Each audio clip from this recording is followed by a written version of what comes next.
Hi all. இன்னைக்கு நம்ம big மாமாஸ் லூட்டி சமையலில் செய்ய போகிற டிஷ் என்னன்னா பொட்டேட்டோ ஃப்ரை. இது என்னோட சிக்னேச்சர் டிஷ்ஷுன்னு கூட சொல்லலாம். இது நான் செஞ்சால் எல்லாருக்கும் பிடிக்கும்.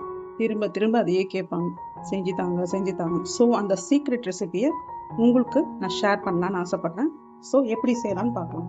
அதுக்கு தேவையான விஷயங்கள்: நான் பொட்டேட்டோ ஸ்கின் பீல் பண்ணி தண்ணியில் பிடிச்சிருக்கேன், ஏன்னா வெளியிலேருந்து கருத்துரும். அண்ட் garlic சாப் செஞ்சு வச்சுருக்கேன், curry leaves,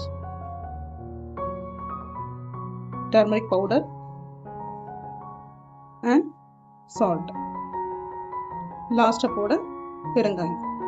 ஓகே, நான் ஃபஸ்ட்டு காயெல்லாம் கட் பண்ணிக்கிறேன். அண்ட் வெயிட் தேவையான அளவு 3 டேபிள் ஸ்பூன் ஆயில் ஊற்றிக்கிறேன். எண்ணெய் காயணும், அது வரைக்கும் கொஞ்சம் வெயிட் பண்ணுவேன். எண்ணெய் காஞ்சிச்சுன்னா இப்போ நான் சாப் செஞ்சு வச்சுருக்கேன் கார்லிக்கை போடுறேன். அந்த எண்ணெயில் கார்லிக் போட்டோன்னு ஒரு ஸ்மெல் வரும் பார்த்தீங்களா, செம்மையாக இருக்கும். இது நல்லா ரோஸ்ட் ஆகணும். ரோஸ்ட் ஆனதும் கொஞ்சோண்டு கருவேப்பிலை ஸ்லோ பண்ணிக்கோங்க, தீரமாக இருக்கும். இப்போ நான் கட் பண்ணி வச்சுருக்கேன் பொட்டேட்டோ எல்லாத்தையும் வைக்கணும்.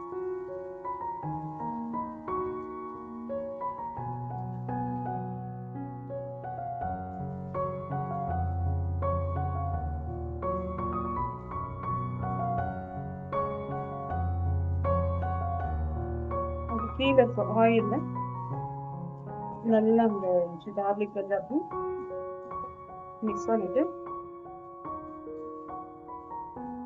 இந்த மாதிரி லிட்டு போட்டு க்ளோஸ் பண்ணிட்டேன். ஒரு 5 மினிட்ஸ் இந்த பாயிலிங் ப்ராசஸில் இருக்கட்டும். அப்படியே எண்ணெயில் ஃப்ரை ஆகும். ஒரு 5 மினிட்ஸ் வெயிட் பண்ணலாம். ஓகே, பார்த்தீங்கன்னா இப்போ கொஞ்சம் ஓப்பன் பண்ணி கலரி விடணும். கீழே பார்த்தீங்கன்னா இந்த மாதிரி ரோஸ்ட் ஆகிருக்கும். தீய விட்டுறக்கூடாதுங்க.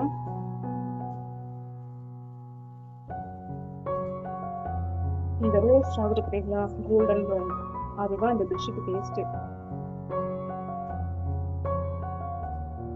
இப்போ இந்த டைமில் நான் மஞ்சளும் உப்பும் போடுறேன். லாஸ்ட்டாக சில்லி பவுடர் போடுறதுக்கு சொல்கிறேன்.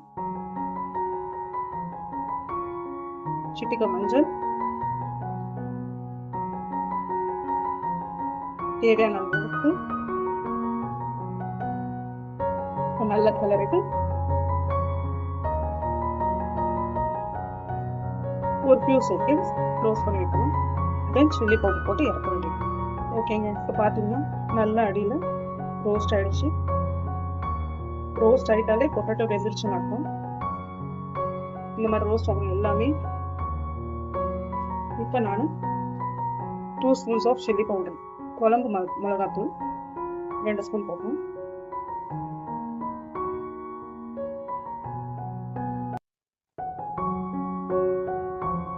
புளியோதரை, பாயில்டு எக், டடா, பொட்டேட்டோ ஃப்ரை. வாவ், செம்ம டேஸ்ட் அண்ட் கலர்ஃபுல்லாக இருக்குங்க.